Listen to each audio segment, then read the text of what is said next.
Medak parliament ఎన్నికల ఓట్ల లెక్కింపు బీవీఆర్ఐటీ అల్లూరి సీతారామరాజ్ నర్సాపూర్లో నిర్వహించారు. ఈ ఓట్ల లెక్కింపులో 4,63,777 ఓట్లు భారతీయ జనతా పార్టీ అభ్యర్థి మాధవనేని రఘునందనరావుకు వచ్చాయి. కాంగ్రెస్ పార్టీ అభ్యర్థి నీలం మధుకు 4,27,899 ఓట్లు పోలయ్యాయి.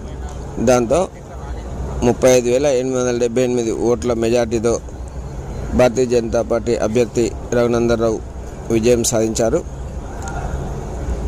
బీఆర్ఎస్ అభ్యర్థికి 3,95,250 ఓట్లు పోలయ్యాయి. మెదక్ పార్లమెంట్ పరిధిలోని మెదక్, నర్సాపూర్, సిద్దిపేట్, దుబ్బాక్, గజ్వేల్, పటంచెరు, సంగారెడ్డి నియోజకవర్గాల్లో పోలైన ఓట్లను లెక్కించారు. బీవీఆర్ఐటీలో మెదక్, నర్సాపూర్, గజ్వేల్,